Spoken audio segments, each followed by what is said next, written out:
Aujourd'hui, j'ai envie de te parler un petit peu de l'instant présent, parce que je pense que c'est une part importante pour construire, tu vois, un mental d'acier, histoire de rester focus sur là maintenant, tu vois, rester concentré sur une tâche et ne pas se laisser distraire, ne pas se laisser emporter par toute cette vague de stimulation, de distraction qu'on a aujourd'hui. Et je t'avoue, même moi, ça m'arrive de perdre un peu de temps sur les réseaux, de scroller un petit peu et de me dire putain, c'est incroyable le temps que je perds sur ce téléphone. Mais j'ai quand même envie de t'en parler, tu vois. Je t'ai fait une petite présentation, histoire de pouvoir te parler de plein de thèmes que je trouve importants. Et du coup, aujourd'hui, je vais te parler de la définition de l'instant présent. C'est un concept assez... Enfin, tu comprends ce que ça veut dire, mais quand tu essayes d'y réfléchir, c'est un peu plus complexe. Ensuite, on va aborder les sujets de la méditation et de la paix intérieure. Et pour finir, on va parler de concentration. Comment la fortifier. Du coup, essaye de rester concentré jusqu'à la fin de cette vidéo. Ça se prête bien au thème, tu vois. Donc, je vais pas faire trop d'effets, pas trop de montage, mais juste, c'est une vidéo chill, une petite discussion. Et puis, je vais aborder certains thèmes qui me semblent quand même importants, tu vois. Donc, est-ce que le temps, c'est une illusion? Parce que tu vois, les concepts de passé, présent, futur, c'est assez simple à comprendre. C'est de la conjugaison, c'est... Bref, tu vois ce que je veux dire. Mais quand tu commences à t'intéresser au truc, à te poser des questions un peu plus borderline, tu vois, passé, présent et futur, c'est juste une version de toi-même dans une chronologie différente. Et le présent, ça a pas forcément de mesure particulière, tu vois. Est-ce que le présent, c'est juste aujourd'hui, là maintenant, la seconde, ou est-ce que c'est genre le siècle, le millénaire? Est-ce que le présent, ça a vraiment une définition concrète? Et je te parle pas de juste la définition dans le dictionnaire, tu vois. Si je te dis, ancre-toi dans le moment présent, qu'est-ce que ça veut dire? Concentre-toi sur tes pensées, concentre-toi sur le fait de voir le monde tel qu'il est. Tu peux pas faire pause dans le monde, tu vois. Une fois que t'as dit le mot présent, ça devient du passé. T'as plein de questionnements comme ça, de questions sans réelle réponse. Et c'est un peu un casse-tête, tu vois, que j'avais envie d'aborder, mais j'ai pas de solution. Je sais pas, en vrai, dans plein de domaines, plus tu te questionnes et moins t'as de réponses, tu vois. Plus tu cherches et moins tu trouves. T'as combien de philosophes, de mathématiciens, d'écrivains ou de gens qui ont essayé de chercher et de trouver des réponses, bah ils se sont devenus fous, tu vois. Mais bref, c'est pas le sujet de la vidéo. En vrai, je pense qu'on n'a pas besoin de se poser la blinde de questions, juste la vie est belle, frérot. Ça fait du bien de regarder dehors, de constater le soleil, la pluie, le vent, tout plein de petits trucs simples qu'on a perdu l'habitude de regarder, tu vois. Avec nos téléphones, en cherchant constamment la dopamine, constamment la stimulation, des choses extraordinaires, tu vois. On oublie un peu la simplicité de la vie. Et du coup, on prend un peu tout pour acquis, tu vois. Parce qu'en vrai, toutes les choses matérielles vont se terminer un jour. Elles vont se casser, s'user, pourrir, mourir, et en vrai, tout le monde vit sa vie pour la première fois. C'est ok de se tromper. Tes parents, même si ils ont plus d'expérience que toi, eux aussi c'est la première fois qu'ils vivent. Eux aussi ils ont le droit à l'erreur. On a tendance à l'oublier, et ça marche aussi pour toi. C'est ok de se tromper. C'est ok de faire des erreurs, et ça fait partie de la vie d'expérimenter, tu vois. Bref. Memento mori, rappelle-toi de la mort. Et je te dis pas ça en mode dépressif ou ultra fataliste, mais juste, c'est important de se rappeler de la mort pour s'ancrer encore plus dans le moment présent, pour profiter de ce qu'on a là maintenant. Parce que une fois que t'as conscience que ça peut se terminer, bah tu pourras encore plus en profiter. Dans 3 générations, toutes les personnes que tu connais, les personnes que t'as connues et les personnes que tu connaîtras, ils seront plus là. Et en vrai, c'est un peu libérateur, tu vois. Toutes les barrières que tu te mets dans ta tête par peur du jugement des autres, parce que t'as envie d'être accepté, de te sentir apprécié à ta place, etc. En vrai, tout ça, on s'en fout. Tu peux être toi-même, tu peux vivre et profiter de chaque instant sans te mettre des barrières, tu vois. Et aussi un autre truc, tu n'es pas spécial, je suis pas spécial et personne ne l'est réellement.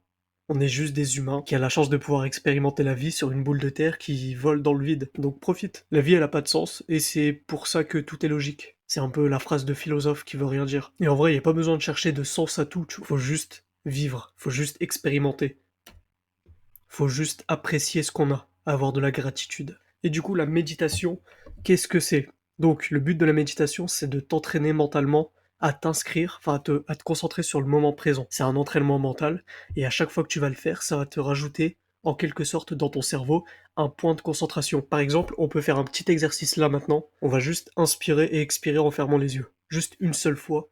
T'inspires par le nez, t'expires par la bouche. Ok? Et tu te concentres sur l'air qui arrive dans tes poumons. Joue le jeu, tu verras.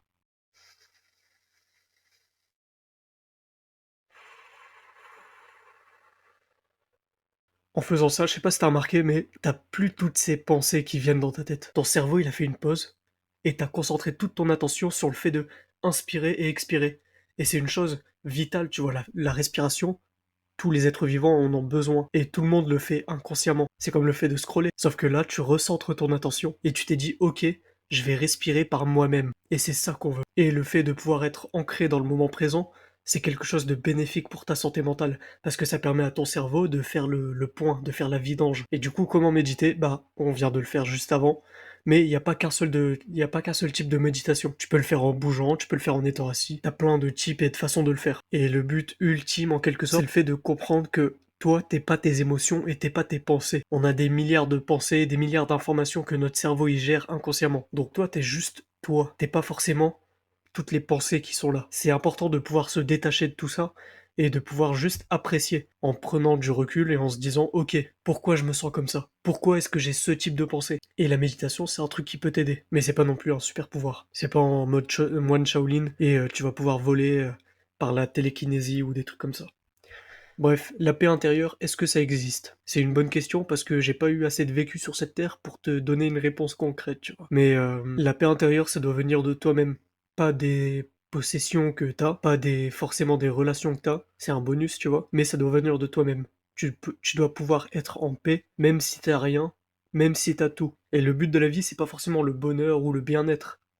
Le bonheur et le bien-être, ça vient en plus. C'est un indicateur que tu fais quelque chose de bien. Mais comprends que tu vas pas tout le temps être heureux, constamment, que la vie c'est pas genre le monde des bisounours, tu vois. Ça fait partie de la vie d'avoir des périodes un peu plus galères. Et le but c'est pas que être constamment heureux. Parce qu'en cherchant ça, tu vas vivre dans l'hédonisme. Le fait d'avoir tout le temps cette quête de plaisir. Et on va en parler justement après dans la vidéo. Bref, il faut que tu te trouves une raison de vivre. Ça peut être un business, un projet, une famille, je sais pas. Du coup, la concentration, c'est comme un muscle. Et aujourd'hui, on a oublié un peu ce que ça fait de s'ennuyer, tu vois. Notre cerveau, il s'est plus habitué à s'ennuyer. Et je te parle en connaissance de cause. Depuis que j'ai réinstallé Insta, tu vois, je l'avais supprimé pendant des mois. Mais depuis que je l'ai réinstallé, à la moindre occasion, mon cerveau, il m'envoie le signe de partir scroller sur les reels. Mais j'essaye de remettre ma concentration à niveau. Et l'ennui, c'est cool. Ça permet de recentrer ton attention sur là maintenant et de pouvoir rester concentré sur quelque chose qui est pas forcément ultra stimulant. Notre cerveau, il aime bien la dopamine. C'est l'hormone de la motivation, de la stimulation. Et quand t'en as relâché dans le cerveau, bah tu te sens bien, tu te sens motivé. Mais parfois, la dopamine, faut pas être tout le temps stimulé. C'est le problème de la gratification instantanée, retardée, etc. J'ai fait une vidéo, je te l'afficherai sûrement. Je crois que c'est là. Mais du coup, le monk mode, est-ce que ça marche? C'est une tendance un peu dans le développement personnel de parler de monk mode. Donc, je t'avoue, moi j'ai pas testé, mais juste fais gaffe à pas trop stimuler ta dopamine et prends quelques minutes de temps en temps pour recentrer ton attention sur là maintenant et pour faire un peu le vide dans ton cerveau. Ça fait du bien. Bref, la société de consommation. Ne sois pas un rat dans la rat race. Je sais pas si t'as vu cette animation là du rat, mais si tu l'as pas vue, regarde-la, elle est ultra intéressante. Ça permet de bien illustrer la société de consommation qu'on a aujourd'hui et tout l'hédonisme qu'on a. L'hédonisme, c'est le fait de chercher tout le temps, constamment la quête de plaisir, la dopamine facile.